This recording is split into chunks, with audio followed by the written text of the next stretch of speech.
question. Do you trust the Ravens or the Dolphins more? I trust the Dolphins more. Really? And I'll tell you, look, I love Baltimore because I love Baltimore's culture.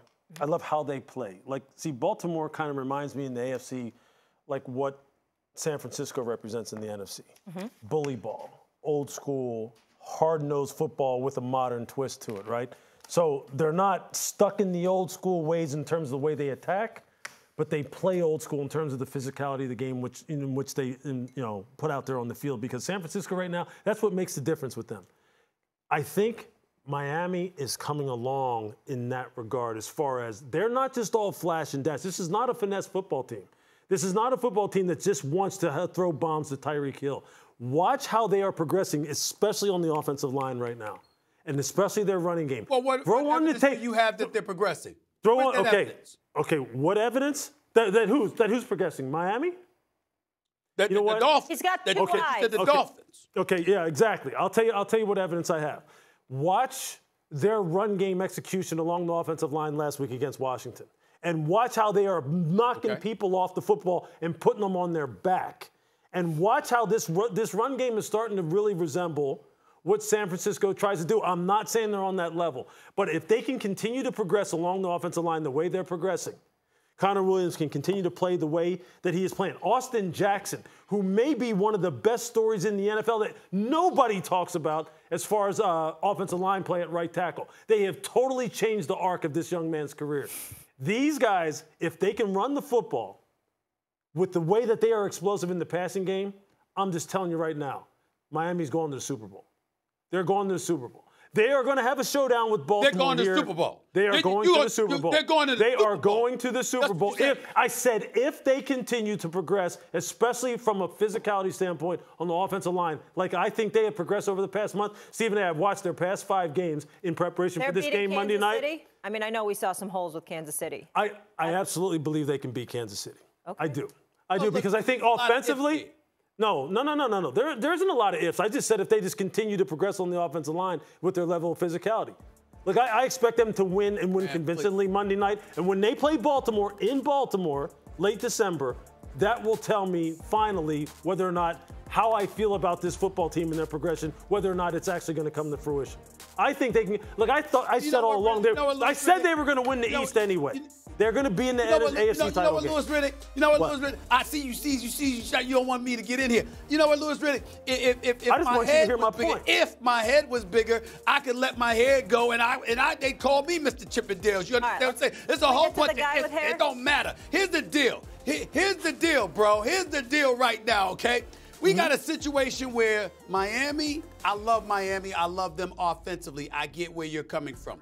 But I'm looking at a team 0-3 when trailing at the half, lost to the Bills, lost to the Eagles, okay? Obviously lost to the Chiefs, got outscored 100-51 in those 3 games. Those 3 games, Tua only has 3 touchdowns. He gets sacked 10 times. They only converted 30% of their third downs. And you know this because you know football. 70%, this is the number I'm going to give to you. 70% of touchdowns in any given season are scored in the red zone. So when you're looking at a team that has trouble scoring in the red zone, particularly against stiffer competition, that's problematic. Now juxtapose that to the Baltimore Ravens. Number one and number 2 in terms of scoring defense and total defense. These brothers get it done. You know what Lamar Jackson can do. Now, when he's not there, when he's missed 4 games, the last 4 games of the regular season a couple of years ago, last 5 of the games in the regular season last year, combined 2 and 7 over those 9 games that he missed. So they certainly need him in the lineup.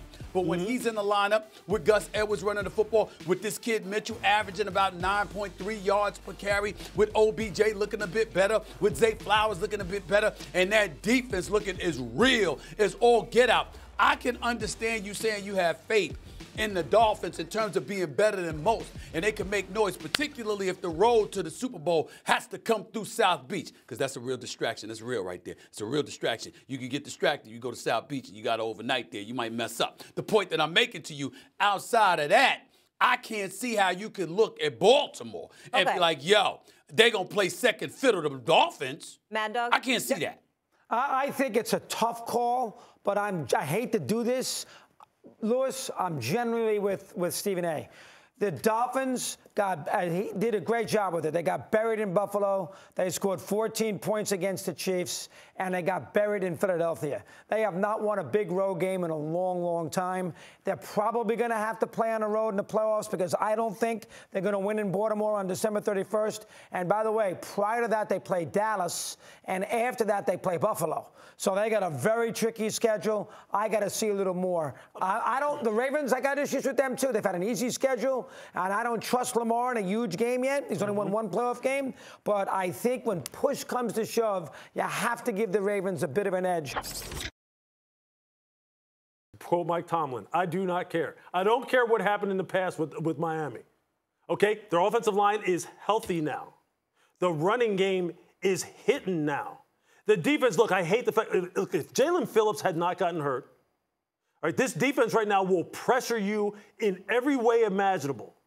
Jalen Ramsey is healthy now. What did the Ravens defense The secondary is healthy. I'm not saying that they're better than the Ravens. I'm saying who do I trust? And you know why I trust Miami? Because if Miami can do this. Because Miami could sit there for 55 minutes and mess around and not have things go their way. And you know what? They've got people who can take chunks out of you in the blink of an eye and flip the game just like that. And they're developing the kind of mentality that says this: we can also grind it out and play big boy football with you. Do not get it confused, the fact that we are in South Beach. Everybody likes our beaches. Everybody likes our nightclubs. Everybody likes our aqua uniforms. Everybody likes the weather down here. Don't get that confused with who we are as far as our DNA. Remember who their head coach is and remember where he came from. Remember what his pedigree is. It is tough, hard-nosed, downhill football. And he's putting it into play.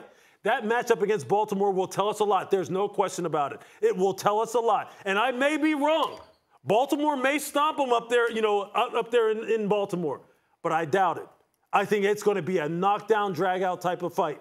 And Miami is going to be there in the end. Trust me when I tell you, they are going to be there because at all the critical areas that you need to be able to play, the critical areas of the game, they are improving. And it starts up front. We know this. We saw it last year. The Final Four teams, what will make or break them is what they've got up front. That's why we knew this. Hey, when San Francisco had their 3-game losing streak, right? When they lost to Minnesota, they lost to Cleveland, they lost to Cincinnati. People were quick. People had one foot off of that bandwagon too. And they were like, well, look at what just happened. Well, Brock Purdy's not going to be able to handle it in the fourth quarter. He can't handle comeback football. They have to play from ahead. Wrong. They got healthy and they're curb stomping everybody. Do not get fooled by what happened to Miami in the past. This is a work in progress. I'm not trying to get fooled by it. I'm just saying, hold on. We heard you. We heard you loud and clear. All I'm trying to say is this.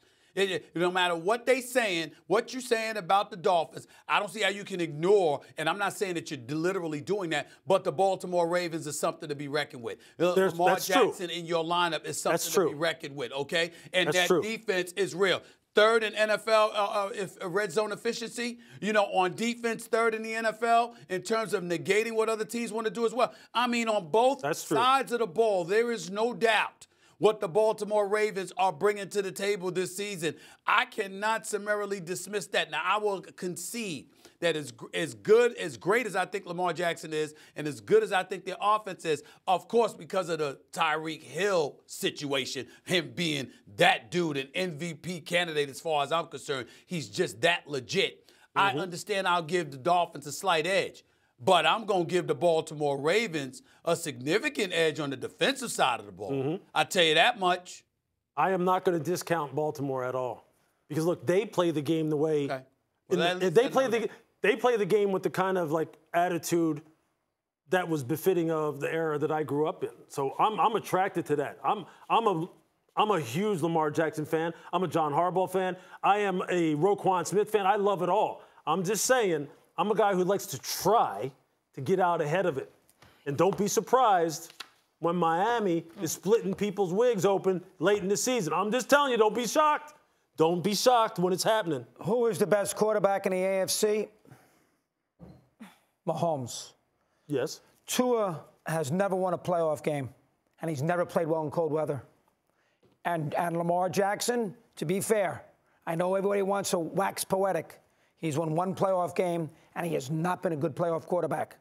So to sit there and say that these two are automatically the best teams when Mahomes is sitting there in Kansas City, who has been to 3 Super Bowls, it's a little rough. I'm not counting out Kansas City either. A little rough. But Tua did go up to Buffalo last year. He played well, regular season. Played lost, very well. Lost and it was game. cold. He played well. Play well.